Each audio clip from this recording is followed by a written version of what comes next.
Hola, ¿qué tal amigos, hermanos? Dios me los bendiga. Cepistas en Venezuela y en cualquier país donde se encuentren.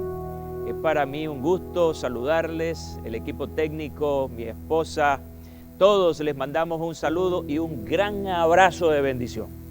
Esta mañana estoy aquí con Ayeser Pinto, quien es un cantante, forma parte de la feligresía del Centro Evangelístico Peniel. Estábamos hablando precisamente acerca de la adoración, algo en lo que tú estás involucrado. Pastor, muy agradecido de estar aquí con usted. Y sí, la adoración es algo fundamental para el cristiano, porque forma parte de la devoción que tenemos con el Señor. Y para que la adoración sea efectiva, nosotros como cristianos debemos adorar a Dios por lo que Él es, no tanto por lo que Él nos da. Y cuando adoramos a Dios por lo que Él es, tiene que haber un previo conocimiento de lo que es Dios. Así es. Hay un episodio en Juan 4 de Jesús con la mujer samaritana, y la mujer samaritana, en eso que están hablando, ella dice que nuestros padres adoraban en este monte en un tiempo. Ahora dice Jesús, pero ustedes adoran lo que no conocen. Nosotros adoramos lo que conocemos. Perfecto. Y aquí es donde vemos que caemos mucho en este error de que adorar o alabar a Dios por tradición y no tanto por conocimiento. Entonces, cuando nosotros tenemos ese conocimiento acerca de Dios, nuestra adoración, nuestra devoción va a ser mucho más efectiva. La palabra clave que has mencionado ahí, Ayeser, y todos, es la palabra conocer. Hay dos maneras de conocer a Dios. Uno, a través de la teología, el estudio acerca de Dios, y otro a través de la experiencia personal. Cuando estos dos elementos se unen, entonces verdaderamente adoramos lo que sabemos. Así es, y ese conocimiento trae confianza, y esa confianza trae fe también. Así es. Y descansamos en el Señor. Magnífico. Creo pues que estamos en un tiempo hermoso para comenzar a adorar y alabar al Señor antes de entrar en este tiempo de la predicación de la palabra, que ya yo estoy listo y animado para hablarles en este día. Así que gracias a Ayeser por este tiempo y en esta conversación que hemos tenido. Y ya estoy escuchando al fondo algo de la canción que vas a entonar ahora, así que adelante.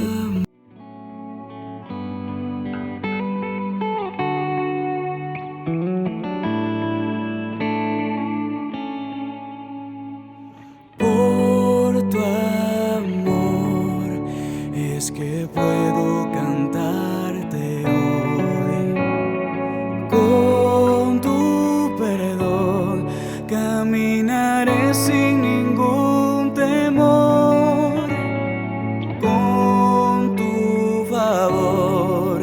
Día a día camino y siento que quiero darte honor por siempre y siempre.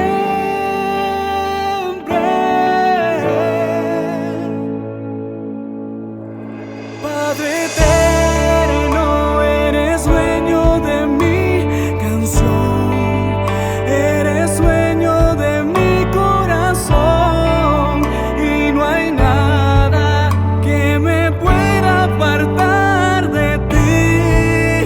Mi anhelo es seguirte y ser como tú. Mi deseo es andar en tu luz. Dios eterno, solo tú tienes mi voz y mi amor.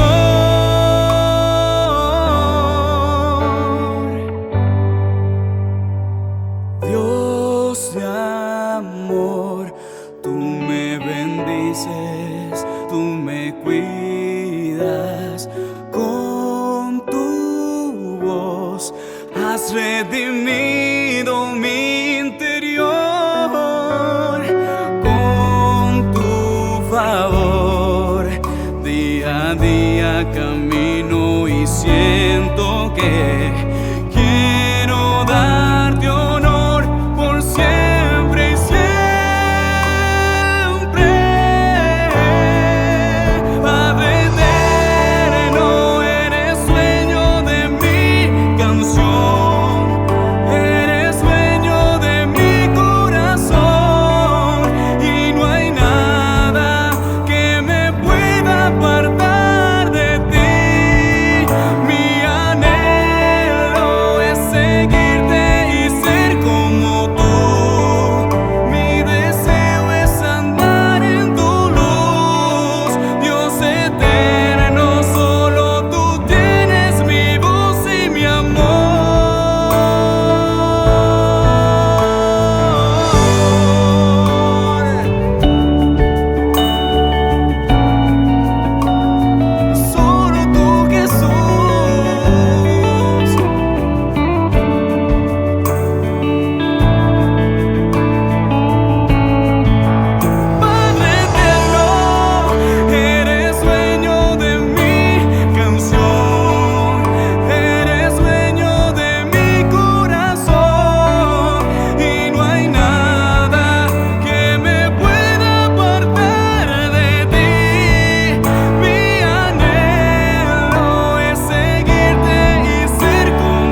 Qué hermoso tiempo. Gracias a Yeser por conducirnos en este tiempo de adoración, de reconocimiento de la grandeza, de la soberanía, del poder de nuestro Dios.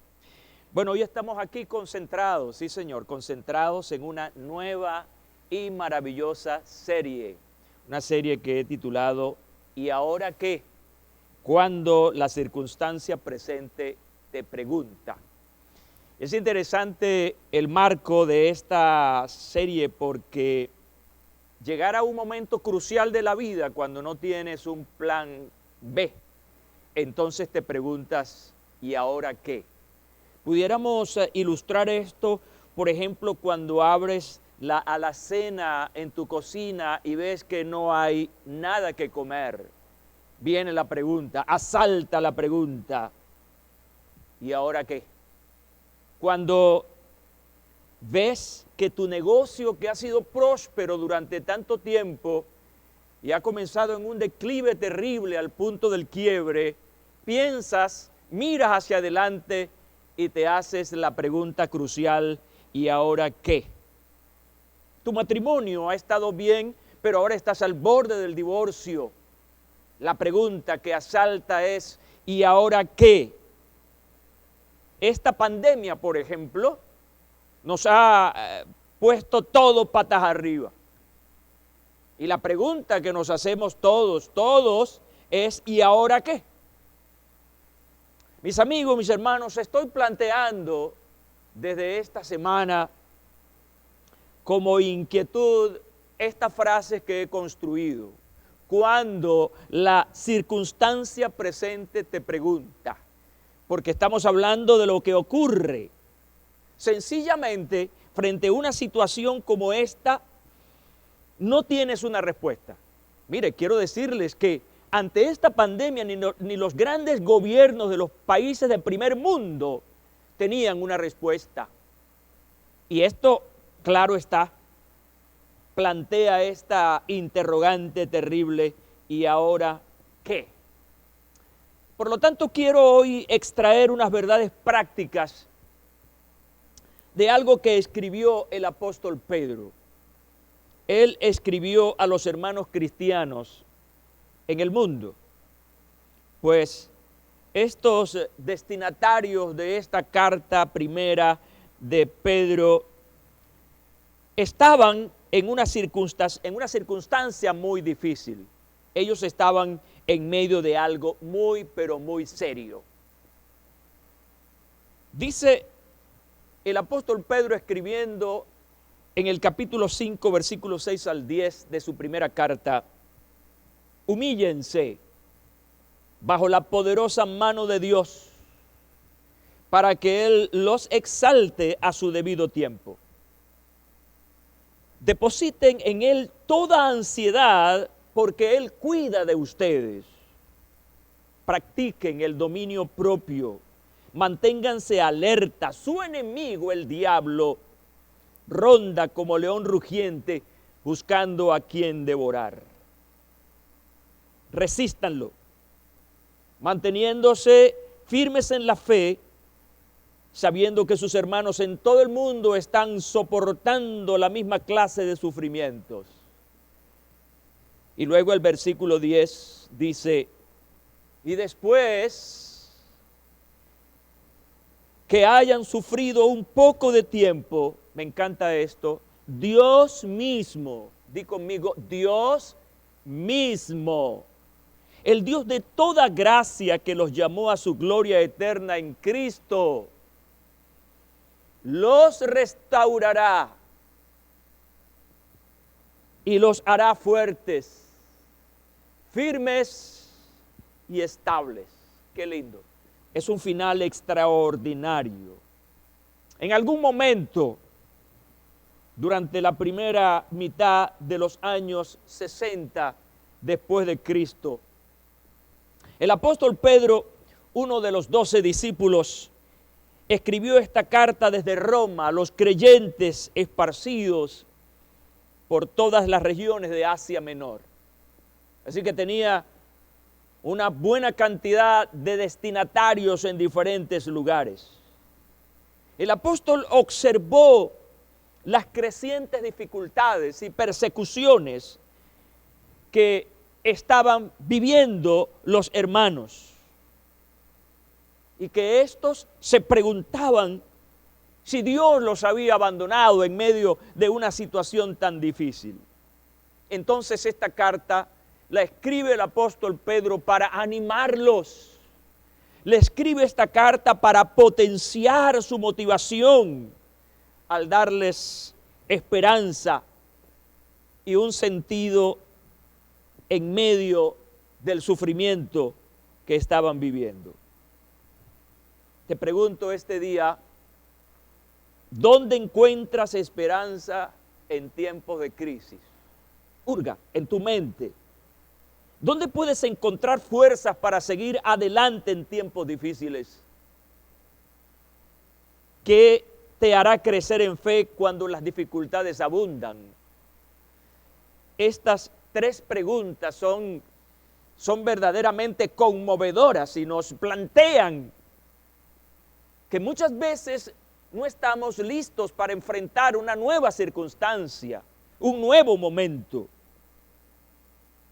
Estas preguntas entonces están motivadas a que estás en medio de algo, estás viviendo algo muchas veces inédito, totalmente nuevo para ti.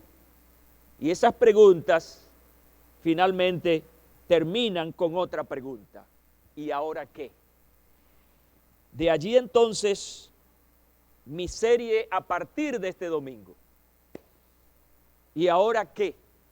Especialmente en este cuadro que les estoy presentando, en el sentido de que estás en medio de algo, de una situación particular. ¿Y ahora qué vas a hacer? Yo veo en esta primera parte del capítulo 5, quiero que mantengas tu Biblia abierta en Primera de Pedro capítulo 5, y sería bueno que vayas haciendo notas porque creo que hay cosas muy, muy importantes aquí. En este capítulo 5 aparecen tres destinatarios sobresalientes. Pareciera que el autor Pedro pasa de unos destinatarios generales, es decir, los cristianos en Asia Menor, a tres destinatarios sobresalientes. Cuando miras, pones tus ojos en el capítulo 5, observas algunos consejos que el apóstol Pedro está dirigiendo específicamente a un grupo. ¿Qué grupo era ese? El grupo de los pastores y de aquellos que están o estaban responsabilizados de la iglesia. Versículo 1 al 4. Luego pasas al versículo 5 y él cambia hacia los jóvenes. Les aconseja a los jóvenes. Y finalmente, entonces, él le escribe a un tercer grupo, que es a los creyentes en general. De hecho, esa fue la lectura que realizamos hace algunos minutos. Pero antes, escucha estos detalles que son importantes. Primero, unos tienen la responsabilidad, el primer grupo tiene la responsabilidad muy específica, que son los pastores, que son los líderes espirituales de la iglesia y que tienen como responsabilidad primaria cuidar el rebaño. Son pastores, deben cuidar el rebaño, pero deben hacerlo de manera íntegra. Y dice Pedro, y si lo hacen bien, si cumplen con este consejo, él dice algo maravilloso. Entonces, el príncipe de los pastores los va a premiar. ¿Cómo? Dice que recibirán estos pastores la corona de gloria. Ahora, a los jóvenes, él les manda a respetar y a someterse a los pastores, y si lo hacen, aquí viene la bendición, y si lo hacen, recibirán gracia de parte de Dios. Y finalmente, y no menos importante, a la mayoría que es la iglesia, les envía unos cuantos consejos para que puedan responder a las circunstancias del presente, a tratar de despejar esa gran pregunta, ¿y ahora qué? En otras palabras, Él les está ayudando a ver cómo dan respuesta a estas circunstancias. Ahora, vamos a verlas en un cuadro partiendo de lo general a lo particular de ese consejo o esos consejos que el apóstol Pedro da a estos creyentes y que yo lo voy a traer a nuestro presente con aplicaciones que nos ponen en contexto. ¿Y ahora qué? Bueno, la respuesta del apóstol es en una palabra en términos muy imperativos: humíllense. ¿Cómo responder a esto? Pues humíllense bajo la poderosa mano de Dios para que Él los exalte a su debido tiempo. Vaya, imagínense ustedes, estos cristianos están siendo perseguidos, tienen problemas y el apóstol los manda a humillarse. No los manda a rebelarse, no los manda a rebelarse, los manda a humillarse. La palabra influyente aquí entonces es humíllense. Y saben, investigando esta palabra significa primariamente aquello que es bajo y que no se levanta mucho de la tierra, según Bay. Y Wikipedia dice que es una virtud que consiste en el conocimiento de las propias limitaciones y debilidades. Me gustó esto mucho, ¿no? En saber que no tengo el control de las cosas. Fíjate que después de la palabra humillación que aparece en este versículo, que es la conjunción pues, que aquí está denotando una causa, un motivo, una razón. Así que fíjate, si deseas lograr el propósito o ganar algo, en este caso debes humillarte. Debes dar el paso de colocarte bajo la gracia, el poder y la ayuda de Dios. ¿Humillarte ante quién? Bueno, claramente lo está diciendo el apóstol ahí. Humillarte ante Dios. Y me encanta cómo lo dice, bajo la poderosa mano de Dios. Es decir, es humillarte, pero ante alguien que es el todo, es el soberano y el todopoderoso. Humillarte te conduce a reconocer tus limitaciones, lo cual te lleva entonces a una dependencia, no de un gobierno, no de una hipótesis, es ponerte bajo el gobierno del Todopoderoso, depender de Él. Y hay otra cosa que quiero sacar de este pasaje inicial, y es que humillarte te conduce a la exaltación, pero escucha bien, a la exaltación en su debido tiempo. No es la exaltación cuando uno quiere, sino en su debido tiempo. Quiere decir que no todo ocurre cuando lo deseamos, pues aquí esto obedece a un proceso. ¿Por qué un tiempo? Porque necesitamos asimilar, crecer, entender, comprender, para que cuando todo pase, entonces seamos mejores personas. La exaltación, amigos y hermanos, tiene que ver con el mérito, mucho mérito o valor a una persona. Es la gloria resultante de una acción muy notable.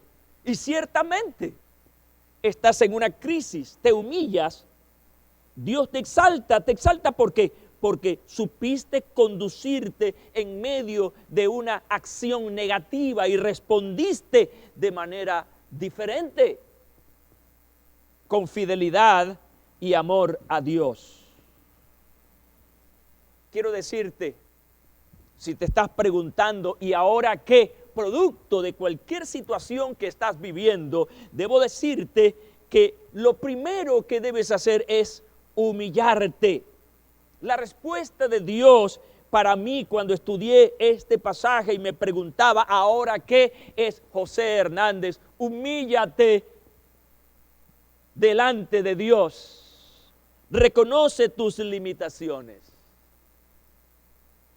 Y esto nos lleva a otra respuesta de la pregunta terrible: ¿y ahora qué?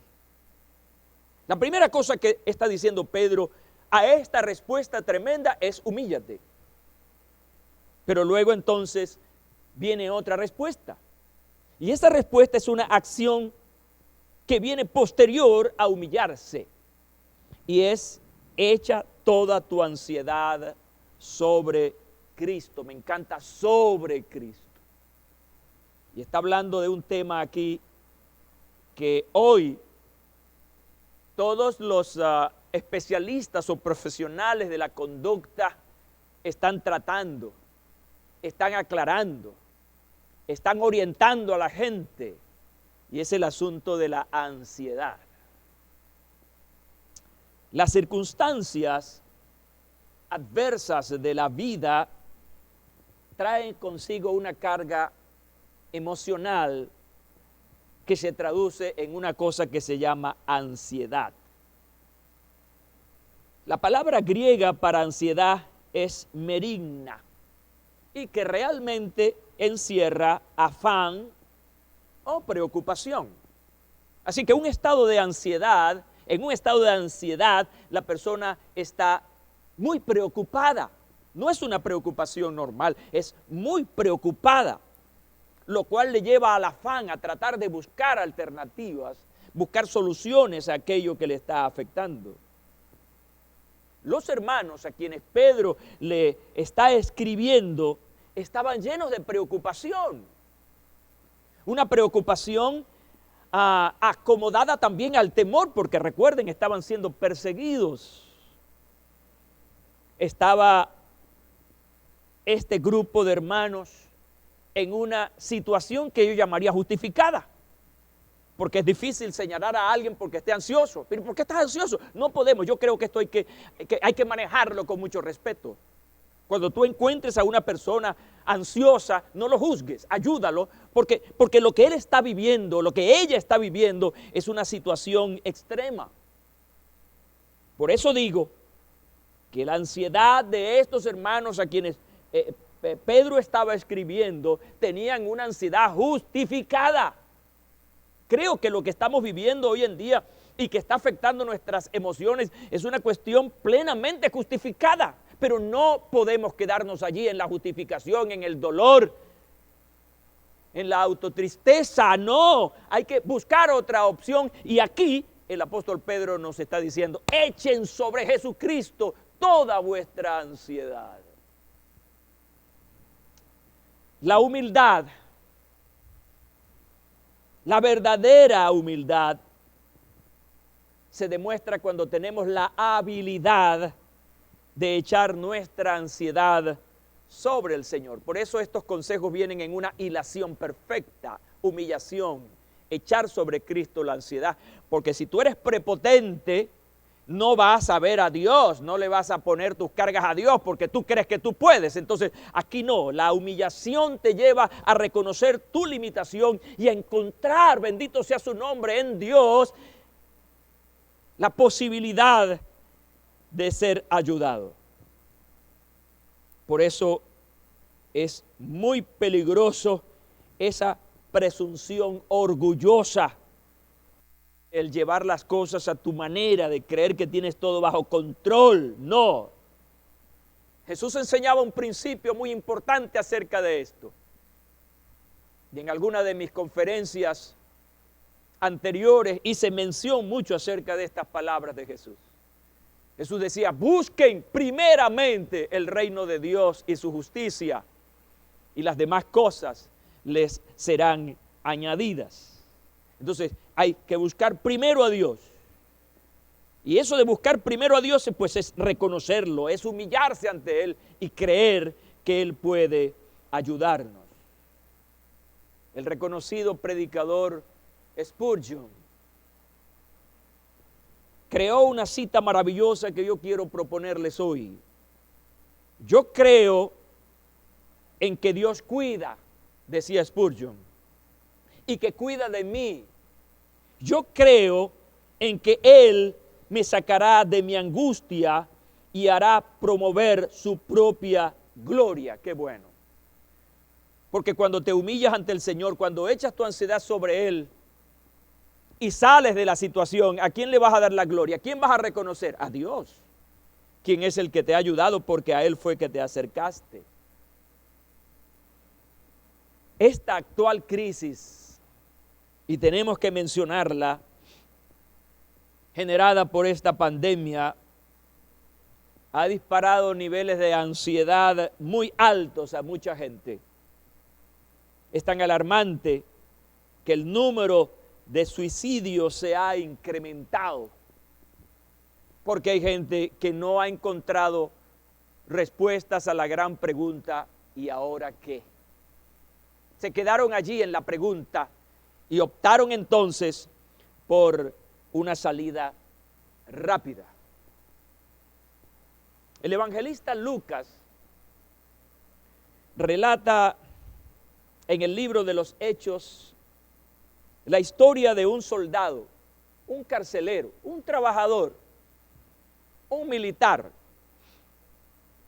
que víctima de la preocupación, escucha bien cómo lo planteo, víctima de la preocupación, creyó que sus presos se habían fugado y entonces intentó quitarse la vida. Él tenía una responsabilidad y seguramente, dado el régimen en el que vivía, seguramente iba a pagar eso con la vida. Así que él asumió quitarse la vida en medio de la angustia, de esta desesperación. Ante eso, el apóstol Pablo ve a este hombre intentando con su espada hacerse daño, le gritó y le dijo: no te hagas ningún mal, pues todos estamos aquí.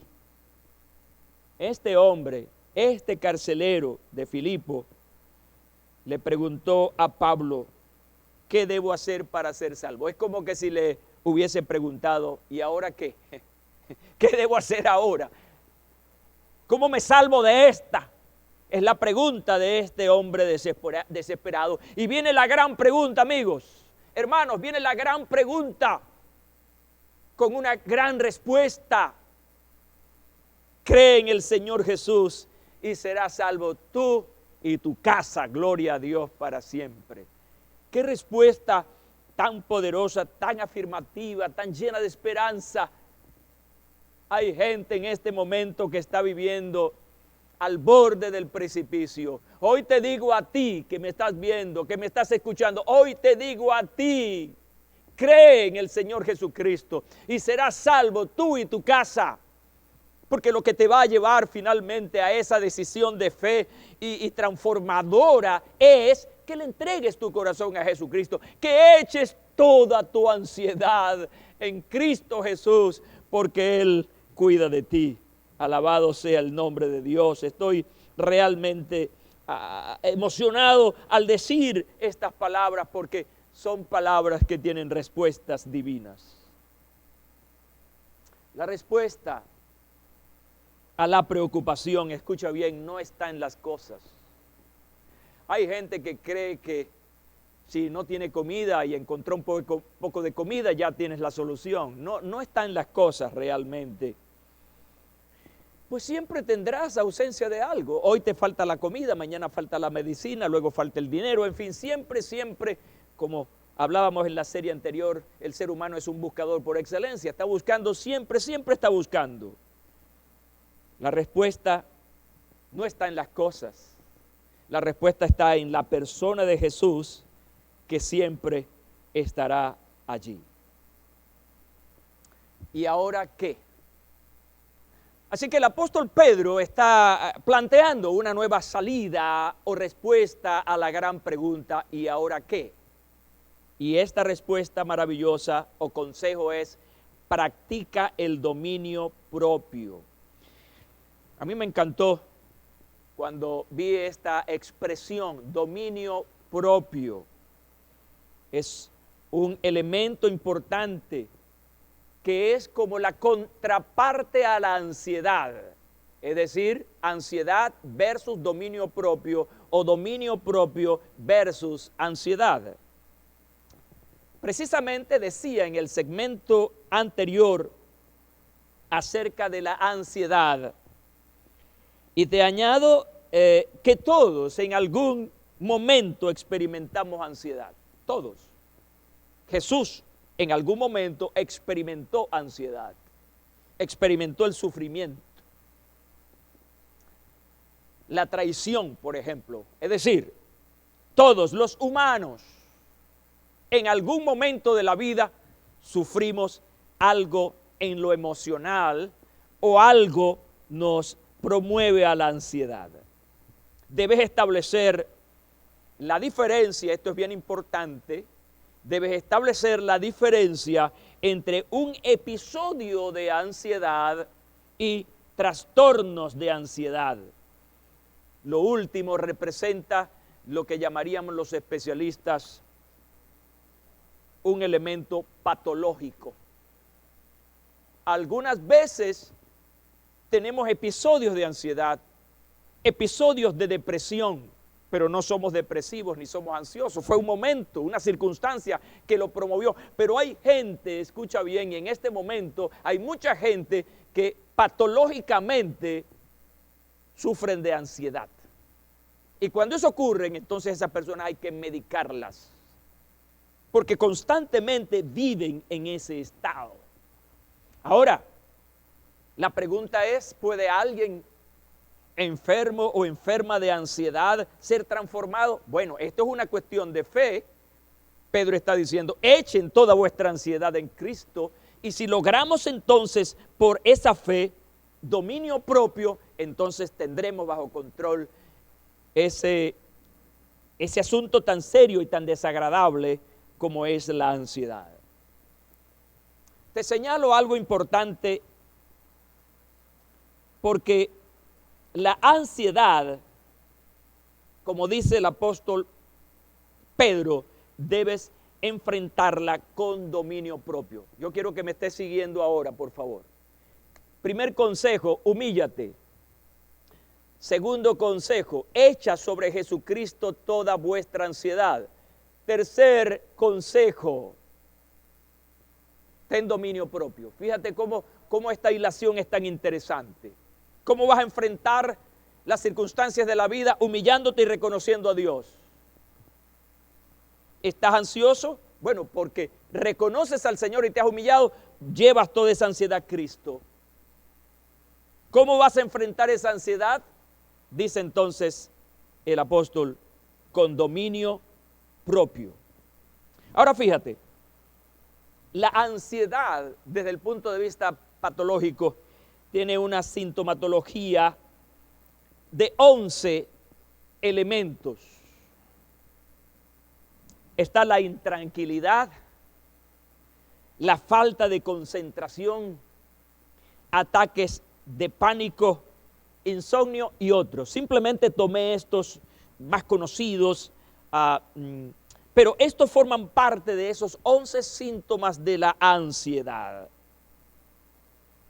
Dominio propio es templanza realmente, que a su vez cuando uno lee la Biblia y ve al apóstol Pablo, es un fruto del Espíritu Santo.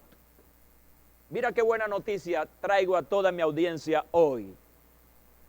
Es decir, el Señor a ti, mi hermano, que has recibido a Jesucristo como Señor y Salvador, te ha dotado de una capacidad para poder resistir.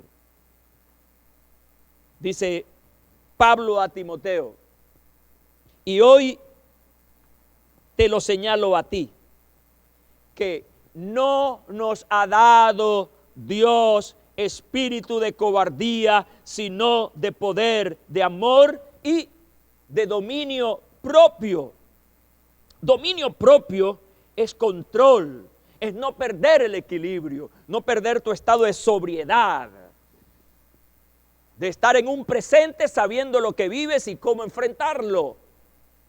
Y estas son las herramientas que el apóstol está dejando aquí para defenderse de las circunstancias del presente y despejar la gran pregunta, ¿y ahora qué? Yo creo que si no practicas el dominio propio, entonces el enemigo de tu alma, el diablo, se aprovechará de tu ansiedad. La ansiedad es una puerta abierta a aquel que quiere hacerte daño. El diablo, que más adelante vamos a hablar de eso porque está aquí, el apóstol Pedro lo trae a colación. Pero yo quiero el próximo domingo hablarte un poco más de esto. Te voy a dejar en suspenso. Porque el próximo domingo vamos a hablar del diablo. No porque yo quiera hablar del diablo, es que el apóstol Pedro lo menciona aquí. Y es interesante porque entramos en una situación de lo que llamamos la batalla espiritual. El asunto ahorita, para cerrar la idea y concluir la conferencia por el día de hoy, es que necesitas control. Y yo sé que hay mucha literatura por allí de la nueva era, que hay mucha literatura psicologista que te hablan de cómo controlarte, la metafísica y todas esas cosas, pero eso es algo circunstancial. Controlas una cosa, pero no puedes controlar la otra. Es engorroso para muchas personas y al fin y al cabo no tienes un control total. Pues entonces, ¿a dónde vamos a ir? Echa sobre Cristo toda ansiedad. Porque cuando tú echas sobre Cristo toda tu ansiedad, Él te va a dar recursos para enfrentar esa ansiedad. Y es que Él nos ha dejado al Espíritu Santo, gloria a Dios. Jesús dijo, no los voy a dejar solos.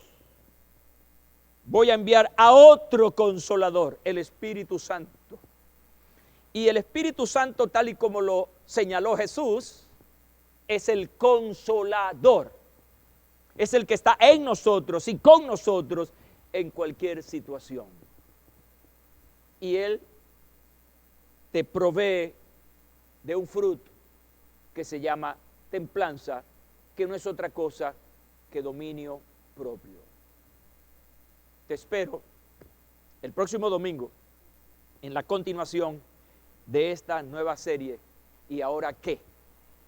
Quiero en este momento, muy preocupado, en el sentido de que hay personas que están ahora sumergidas en una profunda ansiedad y que no saben cómo salir de esto, cómo dominar esa ansiedad. Y yo voy a apelar ahora a uno de los recursos que el Señor nos dejó para enfrentar la ansiedad, y es la oración. ¿Sabes una cosa? Jesús llevó en la cruz la ansiedad. Él llevó todas nuestras enfermedades, no solamente las fisiológicas, sino también las psicológicas, las emocionales, todo lo llevó en la cruz. Y dice Isaías en el 53, capítulo 53, que Él llevó todas nuestras enfermedades y por su llaga fuimos nosotros curados.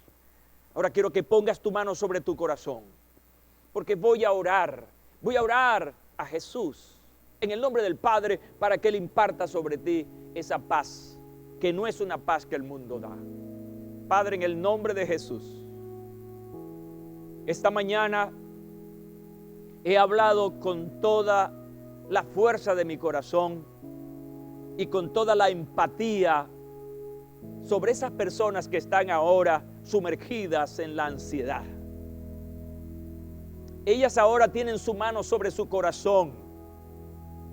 Te pido, Padre, en el nombre de Jesús, que tu paz inunde ese corazón ahora. Que así como calmaste los vientos y la tempestad con tus discípulos en aquella embarcación en el mar de Galilea y hubo bonanza, hubo paz, oh Señor, ahora yo te pido que haya bonanza en medio de esa tempestad emocional. Sana a mi amiga, sana a mi amigo, trae sobre cada persona, incluso sobre cualquier hermano, trae paz ahora. Y reprendemos al enemigo que se aprovecha de nuestras debilidades para esclavizar. Esta mañana es una mañana de victoria, de liberación, de sanidad. porque donde está el Espíritu de Dios, hay libertad. Y yo lo creo, y yo lo creo. Amén. Y amén. Di amén allí con fuerza en tu corazón, creyendo que Dios ha hecho una obra extraordinaria. Bueno, ya les dije, quedamos a mitad del asunto, porque quiero hablar con más detalles de lo que resta de esta conferencia interesante. Los espero el próximo domingo. Por ahora, un gran abrazo, bendiciones, saludos de este equipo y saludos de mi familia. En el nombre del Padre, del Hijo y del Espíritu Santo. Y ya saben, ahí están nuestras redes sociales, están en pantalla. Gran abrazo y bendiciones.